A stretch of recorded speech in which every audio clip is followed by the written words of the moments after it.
স্বাগত সুপ্রিয় চাকরি প্রত্যাশী ভাই বোনরা, সকলকে স্বাগত জানাচ্ছি বিদ্যাবাড়ির পক্ষ থেকে, বিদ্যাবাড়ি ব্যাংক ভেঞ্চারের পক্ষ থেকে। আজকে আমরা সাধারণ জ্ঞান বিষয় নিয়ে আলোচনা করব। ব্যাংকের প্রস্তুতির জন্য সাধারণ জ্ঞান এই বিষয়টা মোটামুটি একটু ডাইনামিক। বিসিএস, প্রাইমারি বা অন্যান্য যে জবের প্রস্তুতি, সেখানের থেকে যে প্রাইমারির প্রস্তুতিটা এটা একটু ডাইনামিক, একটু আলাদা। এটা বিষয়ে আমরা আলোচনা করব। এটার প্রস্তুতি একটা ক্লাস এর আগে আমি নিয়েছিলাম লাইভে, আপনারা দেখেছেন। আজকে আমরা ওইভাবে আলোচনা করব যেভাবে ব্যাংকে কোশ্চেনটা হয়। বিশেষ করে আজকে ক্লাসটা যেহেতু প্রশ্ন সলভ ক্লাস, এই সলভটা করলে আপনারা বুঝতে পারবেন প্রস্তুতি কিভাবে নেবেন। তো চলেন আমরা শুরু করি। ব্যাংকের জন্য আসলে সাধারণ জ্ঞানটা কিভাবে পড়তে হয়, ব্যাংকের সাধারণ জ্ঞানের প্রশ্ন কী ধরনের হয় এবং এখানে আলাদা কি কি বিষয় আছে, যেটা বিসিএস, প্রাইমারি বা সরকারি হাই স্কুল, শিক্ষক নিবন্ধন বা অন্যান্য চাকরি থেকে আলাদা, এই বিষয়টা আমরা আলোচনা করব। হ্যাঁ, তো চলেন শুরু করছি। সাথে আছি আমি সাজ্জাদ হোসাইন বিদ্যাবাড়ির পক্ষ থেকে। আমরা আজকে যেহেতু কোশ্চেন সলভ করছি, দেখেন সর্বপ্রথম একটা প্রশ্ন রয়েছে 2022 সালের অফিসার ক্যাশ 5 ব্যাংকের। এখানে এসেছিল 5 bank officer cash C in CAMELS stand for. এটা যদি আপনাদের জানা থাকে একটু উত্তর বলেন, না থাকলে এটার ব্যাখ্যাটা আমি বলছি। ব্যাংকের সাধারণ জ্ঞানটা কেন অন্যান্য চাকরির থেকে একটু আলাদা, এই বিষয়টাও আমি বলবো।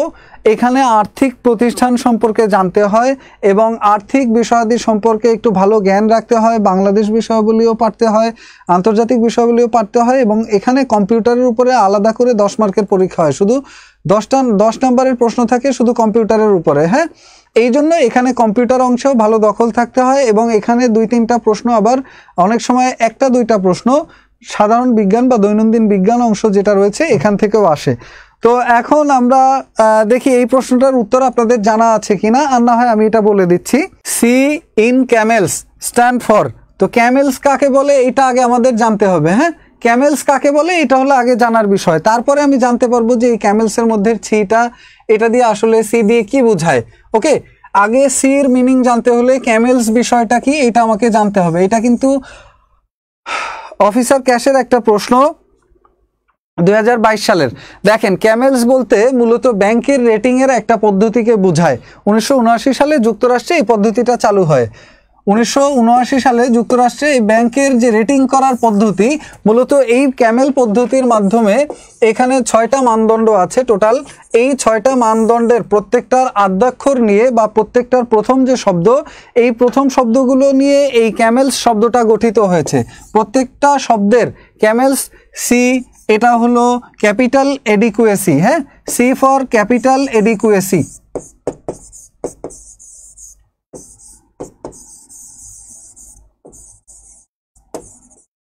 সি ফর ক্যাপিটাল এডিকুয়েসি বা মূলধনের পর্যাপ্ততা। হ্যাঁ, এরকম আরও 5টা শব্দ আছে। 5টা শব্দের প্রত্যেকটা শব্দের প্রথম অক্ষর নিয়ে এই ক্যামেল সেটিংটা করা হয়েছে। ক্যামেল সেটিংটা মূলত ডিপেন্ড করে 6টা মানদণ্ডের উপরে এবং যে 6টা মানদণ্ডের উপরে এটা ডিপেন্ড করে সেই 6টা মানদণ্ডের প্রত্যেকটার আদ্যক্ষর যেটা, সেই আদ্যক্ষর নিয়ে মূলত এই ক্যামেল শব্দটা গঠিত হয়েছে।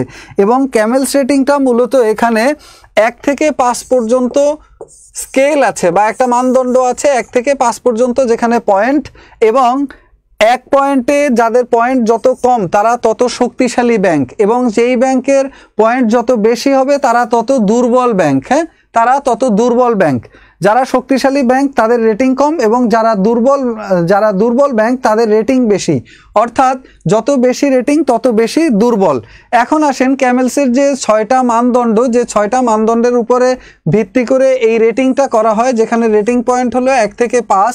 আর এই ক্যামেল রেটিং সিস্টেমটা চালু হয় সর্বপ্রথম যুক্তরাষ্ট্রে 1979 সালে। এখন আসেন সিতে বোঝায় হলো ক্যাপিটাল এডিকুয়েসি। ধরেন একটা ব্যাংকের যে মূলধনের কি অবস্থা বা কত মূলধন আছে এবং এই মূলধন যেটা থাকা দরকার সেটার বিপরীতে তাদের কতটা জমা আছে, এটার উপর ভিত্তি করে একটা মানদণ্ড নির্ধারণ করা হয়।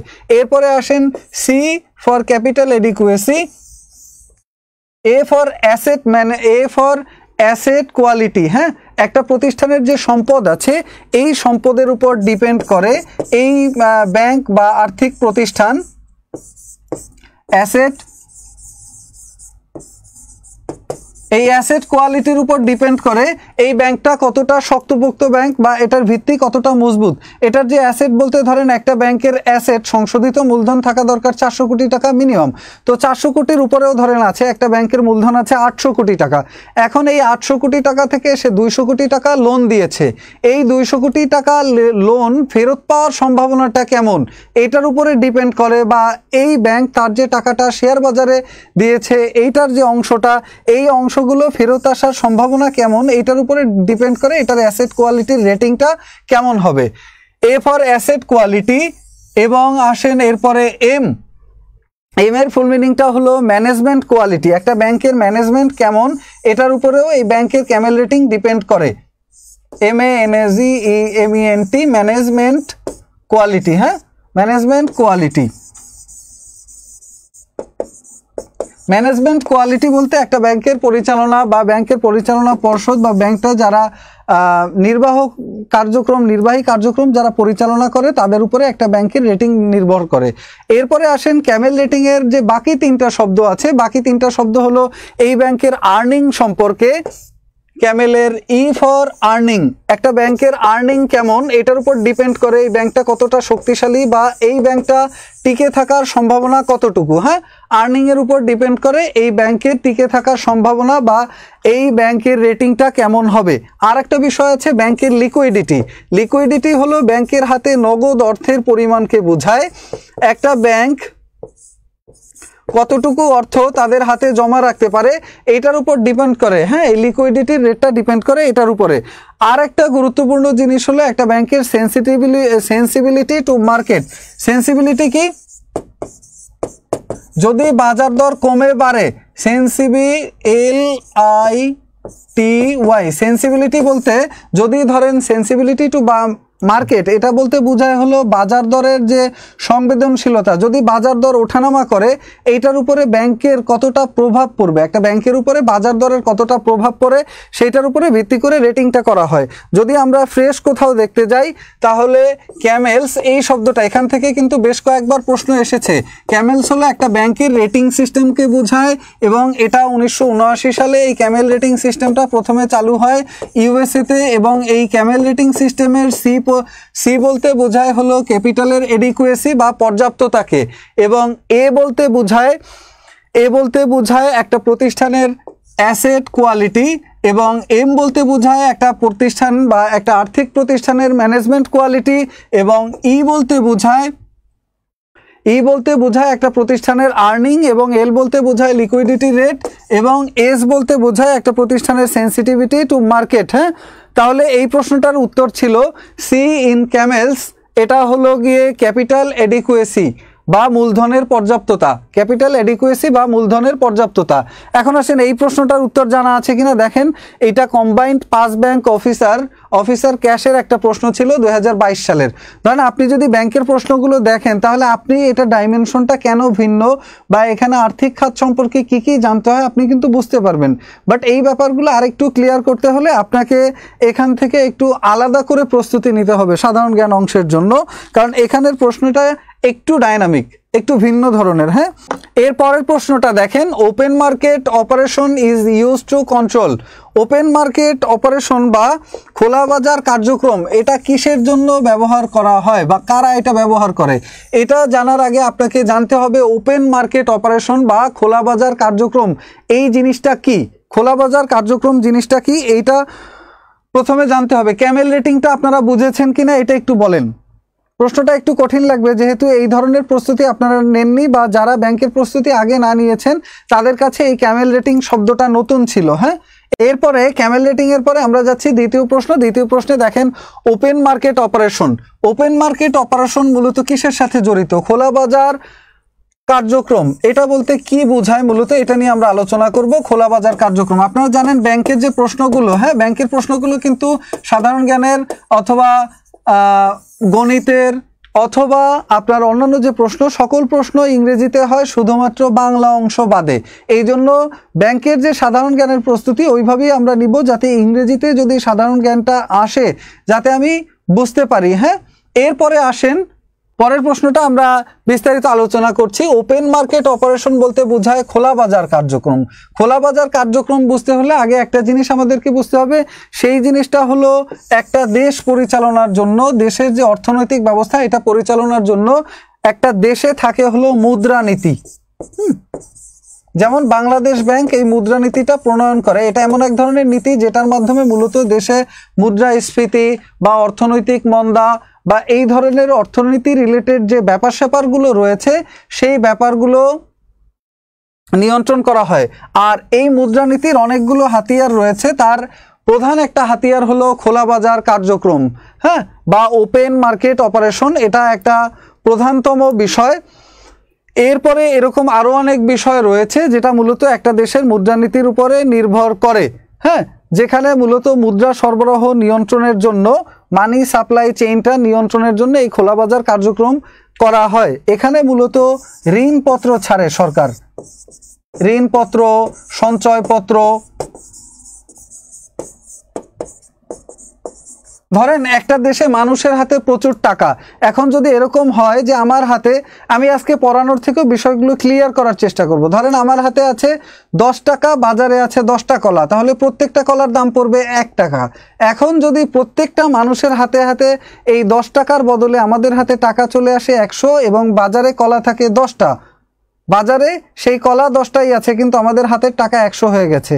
যখন 10 টাকা ছিল আর বাজারে 10টা কলা ছিল, একটা কলার দাম ছিল 1 টাকা। এখন যদি আমার হাতে হয় 100 টাকা, আমার হাতে যদি হয় 100 টাকা, বাজারের কলা যদি আগের অবস্থায় থাকে 10টা, তাহলে একটা কলার মূল্য কত হয়ে যাবে? 10 টাকা। এটাকে বলা হয় মুদ্রাস্ফীতি বা টাকার অবমূল্যায়ন।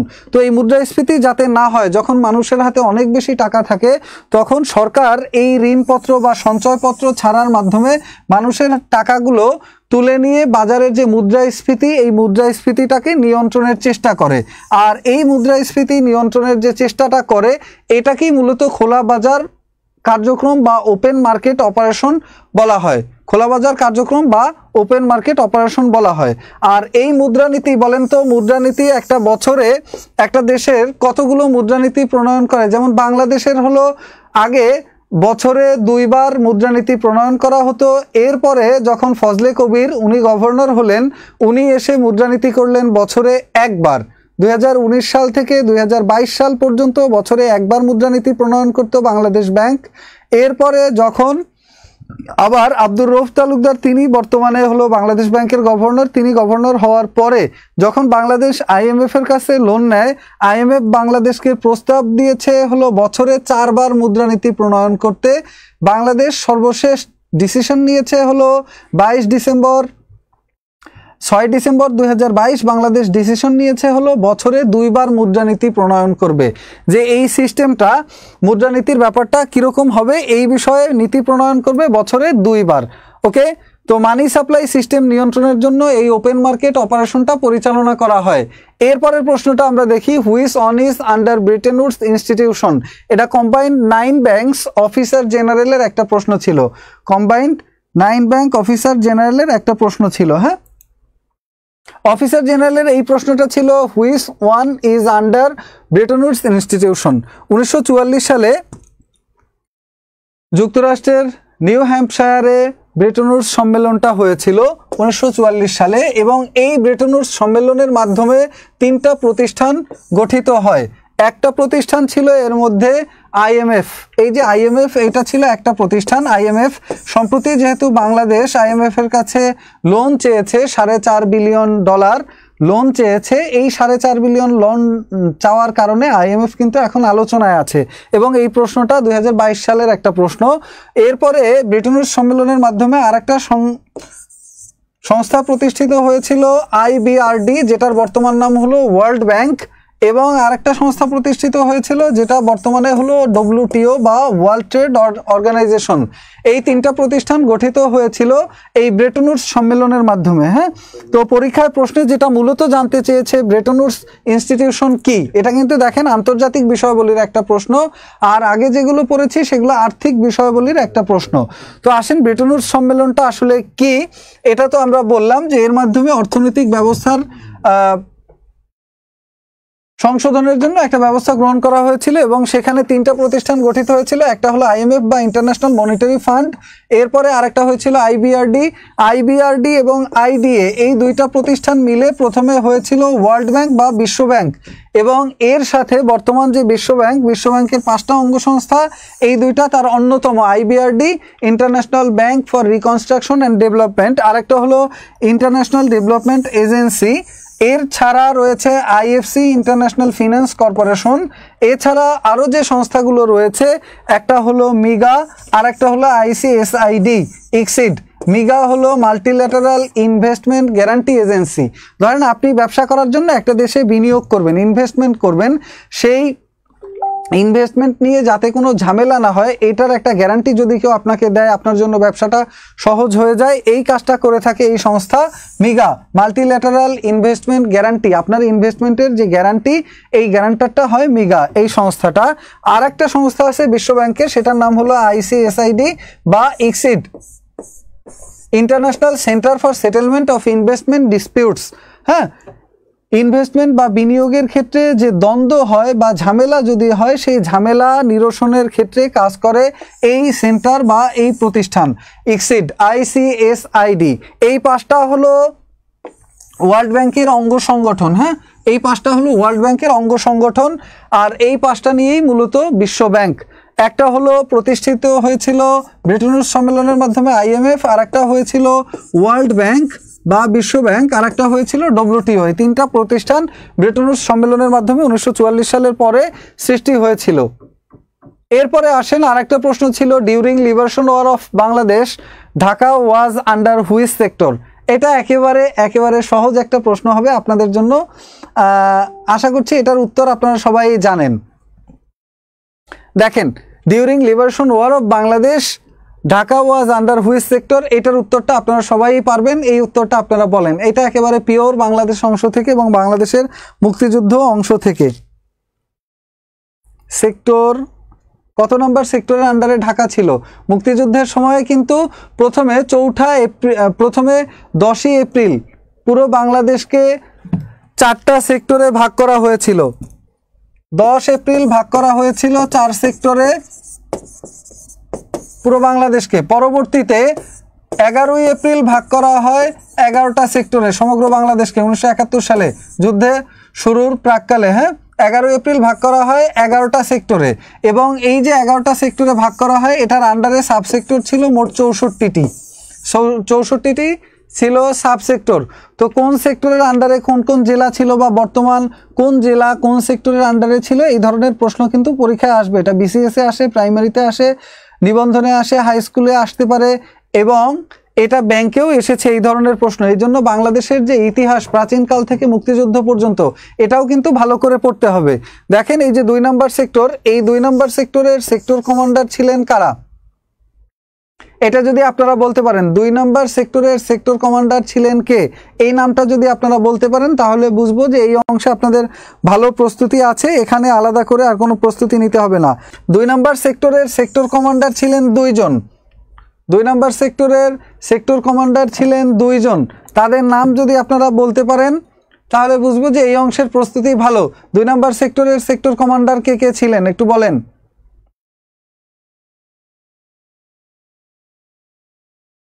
একজনের নাম আমি বলে দিচ্ছি, মেজর খালেদ মোশাররফ।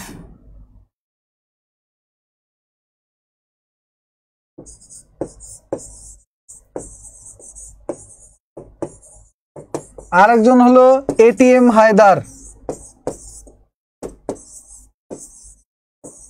এই 2 জন ছিলেন এই সেক্টরের সেক্টর কমান্ডার। দেখেন, যখন আপনি প্রশ্ন সলভ করবেন, জব সলিউশন বা অন্য যে কোনো বইয়ে যখন আপনি প্রশ্ন সলভ করবেন, দেখবেন প্রশ্ন সলভ মানে শুধু প্রশ্নের উত্তর পারা না, এই প্রশ্নের সাথে রিলেটেড আরও যে বিষয়গুলো রয়েছে, সেই বিষয়গুলোর উত্তরও কিন্তু আপনাকে জানতে হবে। যখন আপনি একটা প্রশ্ন পড়বেন, এই প্রশ্নের সাথে রিলেটেড আরও যে প্রশ্ন এখান থেকে হতে পারে, এটা যদি আপনার কনসেপ্ট ক্লিয়ার থাকে, তাহলে দেখবেন যে শুধু প্রশ্ন সলভ করেই আপনি অনেক প্রশ্নের উত্তর পাচ্ছেন। আসেন এরপরে আরেকটা প্রশ্ন দেখেন। এই প্রশ্নটা ছিল কম্পিউটার অংশের প্রশ্ন, কম্বাইন্ড 9 ব্যাংক অফিসার জেনারেলের 2022 সালের একটা প্রশ্ন। এটা ছিল মূলত কম্পিউটারের একটা প্রশ্ন। Arrange in ascending order the units of memory TB, KB, GB, MB. এই প্রশ্নটা সম্পর্কে মূলত মেমোরির যে ইউনিটগুলো, ভাগগুলো, এগুলোকে বোঝানো হয়েছে। হ্যাঁ, কম্পিউটার বা অন্যান্য ডিজিটাল ডিভাইসগুলোতে যে তথ্য সংরক্ষণ করা হয় সেই তথ্যের একককে বোঝানো হয়েছে। একজন লিখেছেন সি, টিবি, জিবি, এমবি, কেবি। টিবি, জিবি, এমবি, কেবি বলতে কি বোঝায়? দেখেন, তথ্যের সবচেয়ে ক্ষুদ্রতম একক হলো বিট, সবচেয়ে ক্ষুদ্রতম একক হলো বিট, এবং 4 বিটে হয় হলো 1 নিবল, NIBBLE, এবং 8 বিটে হয় হলো 1 বাইট, এবং 1024 বাইটে হয় হলো 1 কিলোবাইট বা কেবি। আমরা যেটাকে কেবি হিসেবে জানি, কিলোবাইট।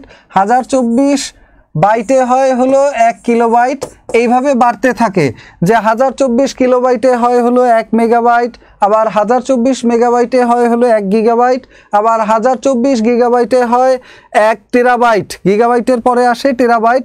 টেরাবাইটের পরে দেখেন টিবির পরে কিন্তু আরও আছে, টিবির পরে এখানে আসে এরপরে পেটাবাইট। হ্যাঁ, পিবি, টিবির পরে আসে এখানে হলো পিবি বা পেটাবাইট। পেটাবাইটের পরে আসে ইবি বা এক্সাবাইট। হ্যাঁ, পেটাবাইট, এক্সাবাইট, এইভাবে সামনে আগাতে থাকবে। প্রতি 1024 টেরাবাইটে হয় হলো 1 পেটাবাইট। পেটার পরে আসে হলো এক্সাবাইট। হ্যাঁ, পেটার পরে আসে হলো এক্সাবাইট।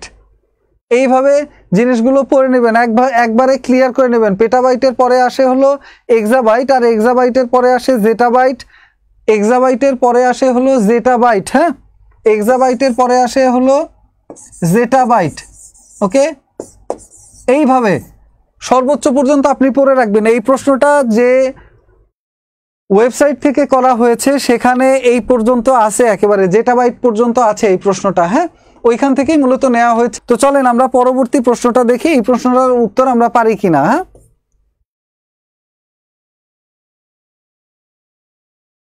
এটা একটু ভুল আছে। হ্যাঁ, অ্যান্সার এটার অ্যান্সার এইটা হবে। এরপরে আসেন, what is the length of the Padma bridge in kilometre. এখানে প্রশ্নটা কি বলেছে দেখেন, what is the length of the Padma bridge in kilometre, যে পদ্মা ব্রিজ লম্বায় কত কিলোমিটার। দেখেন, এখান থেকে আর যে বিষয়গুলো জানতে হবে। হ্যাঁ, পদ্মা ব্রিজটা একেবারে যে সংযোগ সড়ক আছে ব্রিজের সাথে, এই সংযোগ সড়ক সহ পদ্মা সেতুর মোট দৈর্ঘ্য হলো 9.30 কিলোমিটার। হ্যাঁ, বা 9.30 কিলোমিটার, 9.30 কিলোমিটার। এরপরে হলো পদ্মা সেতুর যে দৈর্ঘ্যের পাশাপাশি প্রস্থ এবং পানি থেকে পদ্মা সেতুর উচ্চতা। ধরেন এই সেতুটা গিয়েছে আর এই হলো নদী, এখান থেকে এই উচ্চতাটা হলো 18 মিটার। এটাও একটা পরীক্ষায় প্রশ্ন এসেছে। অদ্ভুত অদ্ভুত প্রশ্ন আসে ব্যাংকের পরীক্ষায় কিন্তু। হ্যাঁ, লাস্ট যে অফিসারের একটা পরীক্ষা গিয়েছে কয়েকদিন আগে, এই পরীক্ষায় প্রশ্ন এসেছে পদ্মা সেতুর কাজ করার জন্য যে হ্যামারটা আনা হয়েছিল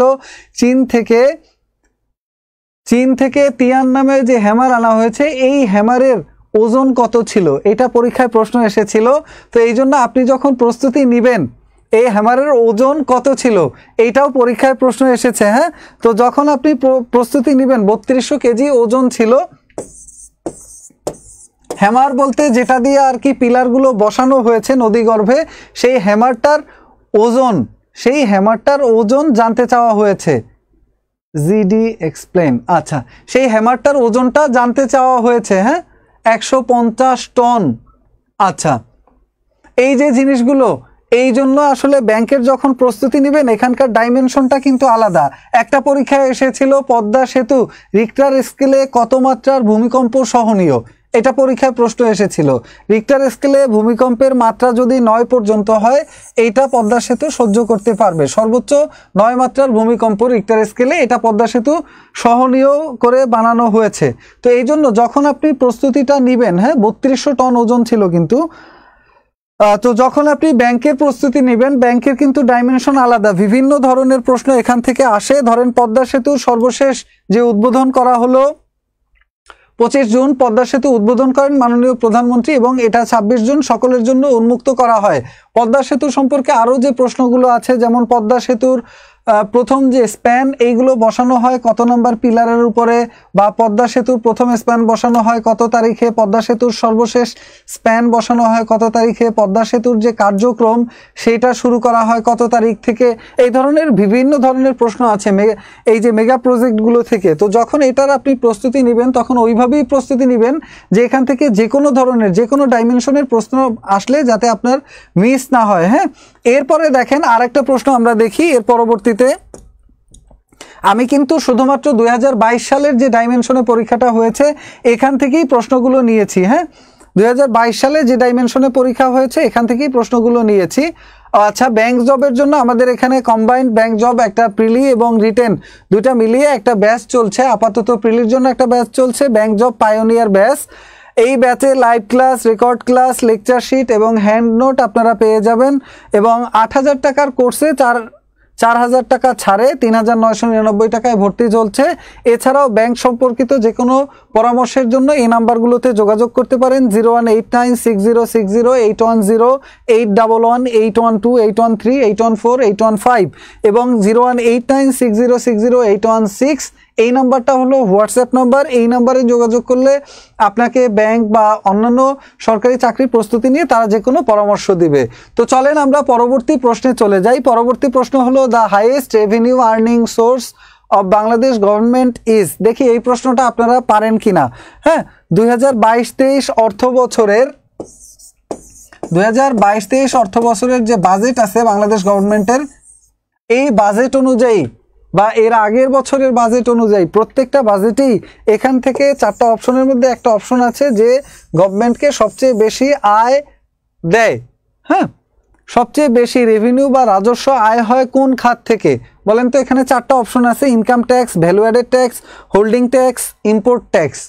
কারণ এটা আপনারা সবাই পারবেন জানি, এইটা প্রত্যক্ষ না পরোক্ষ এটা কিন্তু একটা বিষয়। দেখেন প্রত্যক্ষ কোনটাকে বলে আর পরোক্ষ কর কোনটাকে বলে এটা কিন্তু ক্লিয়ার থাকতে হবে। প্রত্যক্ষ কর হলো যেই করটা দেওয়ার বদলে আপনি কোনো সুবিধা গ্রহণ করেন, আর পরোক্ষ কর বলে এই করটাকে যেই করটা দেওয়ার বদলে আপনি কোনো সুযোগ সুবিধা ভোগ করেন না, বাট এটা একটা সিস্টেমেটিক ট্যাক্স বা কর।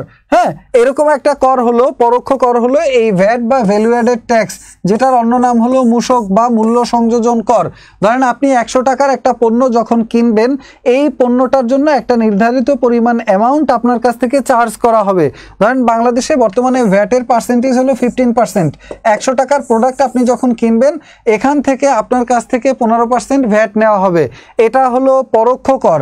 আর প্রত্যক্ষ কর কি? প্রত্যক্ষ কর হচ্ছে আয় কর, ভূমি কর, এইগুলো হলো প্রত্যক্ষ কর। এবং 2022-23 সালের বাজেট অনুযায়ী এই খাত থেকে ভ্যালু অ্যাডেড ট্যাক্স, এই খাত থেকে বাংলাদেশ সরকারের আয়ের লক্ষ্যমাত্রা ধরা হয়েছে 1,41,192 কোটি, এরকমই সামথিং এত কোটি টাকা। আর অন্য যেটা হলো প্রত্যক্ষ কর, আয়কর বা ভূমি কর বা অন্যান্য যে করগুলো, এই কর থেকে বাংলাদেশ সরকারের আয় ধরা হয়েছে 1,21,020 কোটি টাকা। দ্যাট মিনস সবচেয়ে বড় একটা অংশ, প্রায় 20%-এরও বেশি টোটাল বাজেটের, বাংলাদেশ সরকারের টোটাল আয়ের বড় একটা অংশ এইখান থেকে এই ভ্যালু অ্যাডেড ট্যাক্স বা মূসক মূল্য সংযোজন কর এখান থেকে চালু হয়। একটা প্রশ্ন আমি আপনাদেরকে করি, সেটা হলো বাংলাদেশে এই ভ্যালু অ্যাডেড ট্যাক্স বা ভ্যাট এটা চালু হয় কত তারিখ থেকে? ভ্যালু অ্যাডেড ট্যাক্স এটা সর্বপ্রথম সামগ্রিকভাবে চালু হয়েছিল ফ্রান্সে। বাংলাদেশে এই ভ্যালু অ্যাডেড ট্যাক্সটা চালু হয় কত তারিখ থেকে এটা একটু বলবেন। বাংলাদেশে ভ্যালু অ্যাডেড ট্যাক্স বা ভ্যাট যেটা, এটা চালু হয় 1 জুলাই 1991 সাল থেকে, এবং প্রথম মূল্য সংযোজন কর ব্যবস্থাটা চালু হয়েছে ফ্রান্সে 1 জুলাই 1991 থেকে। বাংলাদেশে ভ্যালু অ্যাডেড ট্যাক্স চালু হয়েছে 1 জুলাই 1991, 1991। সংখ্যাটা দেখা যাচ্ছে কিনা? এরপরে চলেন আমরা পরে আরেকটা প্রশ্ন দেখি। এটাও কিন্তু combined eight bank and financial ইনস্টিটিউশনের অফিসার জেনারেল একটা প্রশ্ন 2022 সালের। এরপরের প্রশ্নটা আমরা দেখি। দেখেন কম্বাইন্ড 8 ব্যাংকের ফিনান্সিয়াল ইনস্টিটিউট অ্যান্ড এইটার হলো অফিসার জেনারেলের প্রশ্ন 2022 সালের। Which river of Bangladesh originates in তিবেত, বা তিব্বত থেকে উৎপত্তি হয়েছে বাংলাদেশের কোন নদীর? দেখেন এই উত্তরটা কিন্তু আপনারা পারবেন, মোটামুটি সহজ একটা প্রশ্ন, কমন টাইপ। হ্যাঁ, বিসিএস প্রাইমারি বা অন্যান্য চাকরির পরীক্ষায় এই জিনিসগুলো আমরা অলরেডি পড়ে এসেছি। ব্যাংকের জন্য জাস্ট ডাইমেনশনটা আপনি ধরতে পারলেই হবে। ডাইমেনশনটা কি, আপনি কিভাবে এটার সাধারণ জ্ঞানের জন্য প্রস্তুতি নেবেন, এই বিষয়গুলো আপনার বোঝা থাকলেই হবে। হ্যাঁ, দেখেন এই যে which river of Bangladesh originates বা উৎপত্তি হয়েছে, অরিজিনেট মানে হলো উৎপত্তি হয়েছে, অরিজিনেটস ইন তিব্বত। হ্যাঁ, ব্রহ্মপুত্র এইটার উৎপত্তি হয়েছে মূলত তিব্বতের কৈলাস শৃঙ্গের মানস সরোবর থেকে। আর এই ব্রহ্মপুত্র নদী হলো 3টা দেশের মধ্য দিয়ে প্রবাহিত হয়েছে, একটা হলো এদের মধ্যে চীন, একটা হলো ভারত, আর একটা হলো বাংলাদেশ। চীন, ভারত এবং বাংলাদেশ, এই 3 দেশের মধ্যে দিয়ে প্রবাহিত হয়েছে ব্রহ্মপুত্র নদী, এবং এটার সম্মিলিত দৈর্ঘ্য 2805 কিলোমিটারের মতো মনে হয়, মোস্ট প্রবাবলি 2805 কিলোমিটারের মতো এই নদীর দৈর্ঘ্য। হ্যাঁ, নদী না, এটা মূলত নদ। নদী আর নদের পার্থক্যটা হলো কি, নদীগুলোর মূলত শাখা প্রশাখা রয়েছে, বাট যেটা নদ সেই নদের কোনো শাখা প্রশাখা নেই, এইটা হলো মূল কথা। আর যদি ব্যাকরণগতভাবে দেখি, বাংলা ব্যাকরণগতভাবে যেইগুলো হলো পুরুষ শব্দ, যেই সমস্ত নদীগুলোর নাম পুরুষ শব্দে, সেই নদীগুলোকে নদ হিসেবে আখ্যায়িত করা হয়। যেমন ধরেন হলো কপোতাক্ষ নদ, নীল নদ, ব্রহ্মপুত্র নদ। হ্যাঁ, এই নদগুলো এগুলো মূলত পুরুষ শব্দ, এবং অন্য শব্দগুলোর ক্ষেত্রে ব্যবহৃত হয় হলো নদী। আর একটা ব্যাখ্যা হলো যেই নদীগুলো কোনো পাহাড়ি উপত্যকা বা কোনো প্রস্রবণ থেকে উৎপত্তি হয়ে জনপদের মধ্য থেকে ঘুরে একেবারে সরাসরি অন্য কোনো জলাশয়ে পতিত হয়েছে, এর মাঝখানে তার কোনো শাখা প্রশাখা সৃষ্টি হয়নি, এই নদীগুলো মূলত নদ নামে পরিচিত। আর যেই নদীগুলোর শাখা প্রশাখা রয়েছে এইগুলোকে বলা হয় নদী। এটাই হলো মূল পার্থক্য। হ্যাঁ, নদ নদীর মূল পার্থক্য হলো এই জায়গা।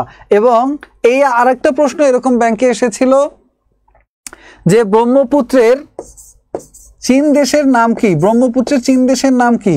চীন দেশে ব্রহ্মপুত্রের নাম হলো ইয়ারলং জাম্বো। হ্যাঁ,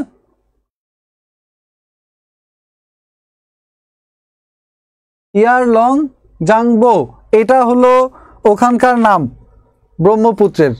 এছাড়া যে নদী রয়েছে পদ্মা, যেমন এটা রাজশাহী দিয়ে প্রবেশ করেছে, রাজশাহী বিভাগ দিয়ে, এবং কুষ্টিয়া জেলা দিয়ে প্রবেশ করেছে। এরপরে সুরমা নদী, সুরমা নদী এটা মূলত প্রবেশ করেছে সিলেট অঞ্চল দিয়ে। সুরমা এবং কুশিয়ারা বাংলাদেশে এরা প্রবেশ করে এরা মেঘনার সাথে মিলিত হয়েছে। প্রথমে সুরমা কুশিয়ারা মিলিত হয়েছে কালনি নামে আজমিরিগঞ্জে, পরবর্তীতে সেখান থেকে সামনে অগ্রসর হয়ে ভৈরব বাজারের কাছে গিয়ে এটা মেঘনা নাম ধারণ করে এই সুরমা নদীটা। এবং এই যে পদ্মা নদী, এটা সম্পর্কে আমরা বললাম। এই ধরনের যে বিষয়গুলো দেখেন, এর পরের প্রশ্নটা আমরা দেখব নদীর বিষয়গুলো। যখন আপনি কোনো একটা বিষয় পড়বেন, ওই বিষয়টা ভালোভাবে এক্সপ্লানেশন সহ যদি আপনি পড়তে পারেন, তাহলে একটা প্রশ্নের ব্যাখ্যা পড়তে গিয়ে দেখবেন অনেক কিছু পড়া হয়ে গেছে। হ্যাঁ, এইভাবেই প্রস্তুতিটা মূলত নিতে হয়। এরপরে আসেন আমরা পরের প্রশ্নটা দেখি। পরের প্রশ্ন আছে spyware is a type of. Spyware এটা বলতে কি বোঝায়, এটা একটা প্রশ্ন। দেখেন স্পাইওয়্যার এটা মূলত একটা কাইন্ড অফ ম্যালওয়্যার। হ্যাঁ, ম্যালওয়্যার বলতে বোঝায় কম্পিউটারের জন্য ক্ষতিকর যে প্রোগ্রাম। আর ম্যালওয়্যার হলো মূলত 4টা ভাগে বিভক্ত। হ্যাঁ, আর এই 4 ভাগের মধ্যে এক ভাগ হলো ভাইরাস। ভাইরাসও কাইন্ড অফ ম্যালওয়্যার। ভাইরাস হলো নিজে নিজে অরিজিনেট হয়ে সে নিজে নিজে কপি করতে পারে নিজেকে, হ্যাঁ, রেপ্লিকেট করতে পারে। এছাড়া আছে হলো ওয়ার্ম, এরপর আছে বুটনোট, ওয়ার্ম আছে, এরপর আছে হলো বুটনোট, বুটনোট, এরকম 4টা অংশ রয়েছে। ওয়ার্ম আছে, বুটনোট আছে, এরপরে আর একটা অংশ আছে র্যানসমওয়্যার। র্যানসমওয়্যারটা এটাও ম্যালওয়্যারের একটা অংশ। ম্যালওয়্যারটা মূলত 4 ভাগে বিভক্ত। আর এই স্পাইওয়্যারটা ম্যালওয়্যারের একটা এক্সাম্পল। হ্যাঁ, ম্যালওয়্যারের আরও এক্সাম্পল আছে। এই ট্রোজান হর্স এটাও ম্যালওয়্যারের একটা এক্সাম্পল। হ্যাঁ, এগুলো মূলত এই ম্যালওয়্যারের example, kind of malware, spyware. এরপর দেখেন এটার আরেকটা ভাগ হলো র্যানসমওয়্যার। র্যানসমওয়্যারটা মূলত যখন কেউ আপনার র্যানসমওয়্যার, ধরেন আপনি একটা ডিভাইস ব্যবহার করেন, কম্পিউটার বা অন্য কিছু আপনি ডিভাইস ব্যবহার করেন, ইলেকট্রিক ডিভাইস, আপনার ডিভাইসে ঢুকে আপনার তথ্য লক করে দিবে এবং আপনার কাছে একটা মুক্তিপণ দাবি করবে যে এই পরিমাণ টাকা যদি আপনি দেন তাহলে আপনার যে ডিভাইসটা, এটার যে মেমোরি, এটা আপনি ব্যবহার করতে পারবেন। এটাই মূলত এই র্যানসামওয়্যারের কাজ। হ্যাঁ, তো স্পাইওয়্যার এটাও একটা কাইন্ড অফ ম্যালওয়্যার। দেখেন, ভাইরাস সম্পর্কে আপনাকে জানতে হবে।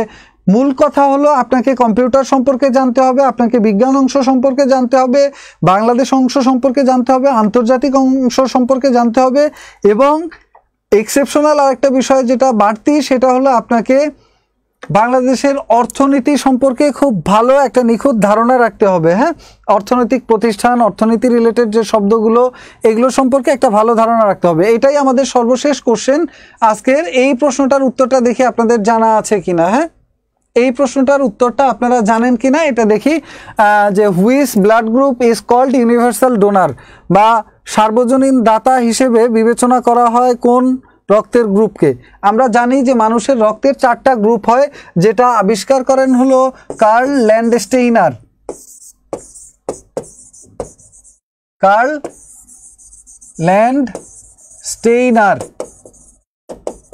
কার্ল ল্যান্ডস্টেইনার ইনি প্রথম রক্তের গ্রুপ আবিষ্কার করেন, এবং তিনি রক্তের গ্রুপ আবিষ্কার করার পরে রক্তের 4টা গ্রুপ সম্পর্কে আমরা আইডিয়া পাই। একটা হলো এ গ্রুপ, একটা হলো বি গ্রুপ, একটা হলো এবি গ্রুপ, আর একটা হলো ও গ্রুপ। এই 4 গ্রুপের রক্ত আছে, এবং এখানে যে নেগেটিভ পজিটিভের ব্যাপারটা আছে, এই নেগেটিভ পজিটিভটা মূলত ডিপেন্ড করে আরএস ফ্যাক্টর বা রেসাস ফ্যাক্টরের উপরে।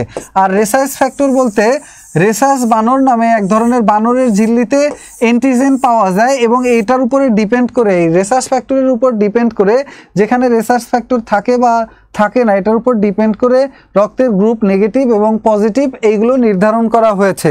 তো আসেন আমরা দেখি যে সর্বজনীন দাতা বলা হয় কোন গ্রুপের রক্তওয়ালাদেরকে? ও পজিটিভ নাকি ও নেগেটিভ? দেখেন, আমরা কিন্তু বিসিএস এর জন্য যখন পড়েছি সেখানে কিন্তু ও পজিটিভ ও নেগেটিভ এইখানে আসেনি।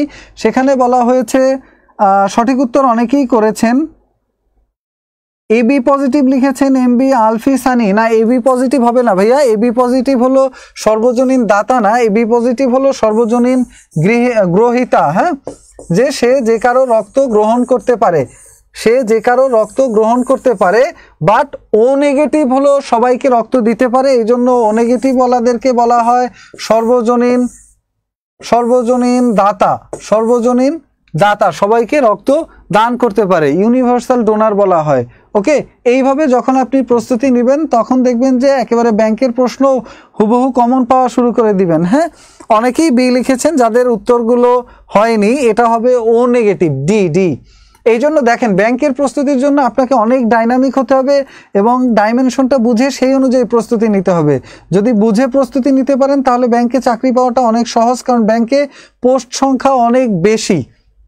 অন্যান্য প্রতিষ্ঠানে কিন্তু এত বেশি পদ থাকে না। বিসিএস এ মাত্র 500 জেনারেল পদ, আর বাকিগুলো কিন্তু টেকনিক্যাল পদ, শিক্ষা ক্যাডার বা অন্যান্য ক্যাডার। হ্যাঁ, আর প্রাইমারিতে অনেক পদ থাকে।